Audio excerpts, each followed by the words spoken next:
ఇదైతే రేవంత్ రెడ్డికి ఒక పేరు ఉంది, చీటర్ అని చెప్పేసి. ఓటుకు నోటు కేసులు దొరికినటువంటి దొంగ 420 రేవంత్ రెడ్డి. అదే 420 హామీలు ఇచ్చి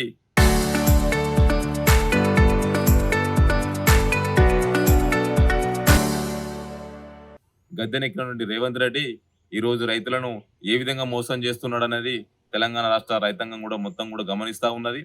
నువ్వు గద్దెనెక్కిన వెంటనే రైతు బంధు బంద్ చేసినావు. యూరియా బస్తాలు షాపులో ఇవ్వకుండా యాప్లో కొనుక్కోమని చెప్పేసి పెట్టినావు. పారుగాలం కష్టపడి పండించిన పంటను కొనుగోలు చేయకుండా కళ్ళాల్లోనే వర్షానికి తడిసి ముద్దైనటువంటి పరిస్థితిని మనం చూసినాం. మొక్కజొన్న రైతులు రోడ్ల మీదనే పంటను కాలబెట్టుకున్న పరిస్థితిని మనం చూసినాం.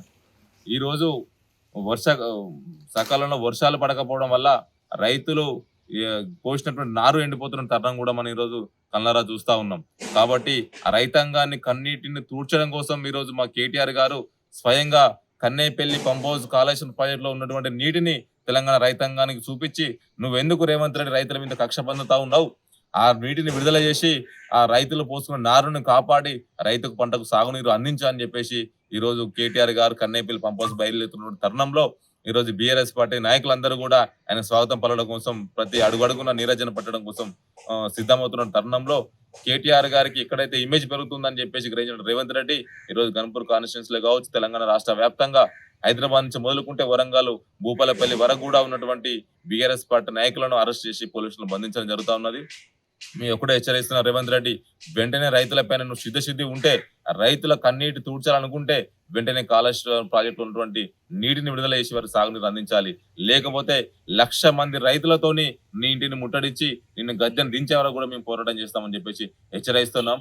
జై తెలంగాణ, జై కేసీఆర్. ప్రెసిడెంట్ కేటీఆర్ గారు కన్నెపల్లి పంప్ హౌస్ ను సందర్శించాలని వస్తున్న సందర్భంగా ఈ రేవంత్ రెడ్డి ప్రభుత్వం అక్కడికి ఈ తెలంగాణ ప్రాంతంలో ఉన్న ఈ కాళేశ్వరంతో లబ్ధి పొందుతున్న రైతాంగం అంతా కదులుతున్నదని, టీఆర్ఎస్ నాయకులు అక్కడికి హాజరవుతున్నారనే ఉద్దేశంతో ముందస్తుగా అరెస్టులు చేయడం జరిగింది. తెల్లారి నుంచి ఇంటింటికి తిరిగి పోలీసు వాళ్ళు ఒక్కొక్కరు పికప్ చేసి పోలీస్ స్టేషన్లో ముందస్తుగా నిర్బంధించడం జరిగింది. కాళేశ్వరం నుంచి నీళ్లు కిందికి వెళ్ళిపోతున్నాయి. ఇక్కడ తెలంగాణ, ఇక్కడ కరీంనగర్, వరంగల్ ఈ రైతాంగానికి ఇక్కడ వర్షాలు లేక, ఇక్కడ పంటలు వేసుకోలేక ఇబ్బంది పడుతున్నారు, ఆవేదన చెందుతున్నారు. నీళ్లు కాళేశ్వరం నుండి నీళ్లు వెళ్ళిపోతున్నాయి. రిజర్వాయర్లను నింపి ఈ రైతాంగానికి నీరు అందించాలనే ఉద్దేశంతో ఖచ్చితంగా రైతాంగాన్ని కదిలించి అక్కడ అవసరమైతే మేమే పంప్ హౌజులు ఆన్ చేస్తాం అని ఏంటంటే ఆ ఉద్దేశంతోనే ఈ ప్రోగ్రాం చేయడం జరుగుతుంది.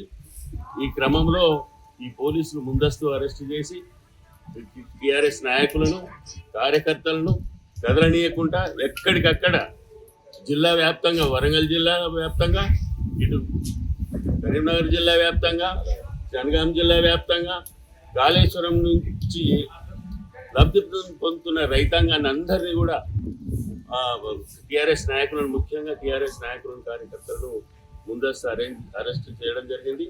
ఈ అక్రమ ముందస్తు అరెస్టులను ఖండిస్తున్నాం. మరి రేవంత్ రెడ్డి ప్రభుత్వానికి ఎందుకో ఇంత భయం, రైతాంగానికి నీళ్ళు ఇవ్వరు, నీళ్ళు ఉన్నప్పటికీ నీళ్ళు ఇవ్వరు, కావాలని ఏంటంటే రైతాంగం పట్ల వివక్ష చూపుతున్నారు. కనుక ఖచ్చితంగా కాళేశ్వరం నుంచి నీళ్లు కన్నెపల్లి పంపులను ఆన్ చేయాలి, రిజర్వాయర్లు నింపాలి. అప్పటి వరకు మా ఆందోళన కొనసాగుతుంది. ఖచ్చితంగా వాళ్ళకి ముందస్తు అరెస్టు చేసి అక్కడికి పోనీనంత మాత్రాన ఆగదు. ఇక ముందు ఇంకా ఉధృతంగా జనాన్ని కదులుతారు, రైతాంగం కదులుతుంది. ఇప్పుడు కార్యకర్తలు, నాయకులే కాదు, రైతాంగం కదలడానికి సిద్ధంగా ఉన్నారు.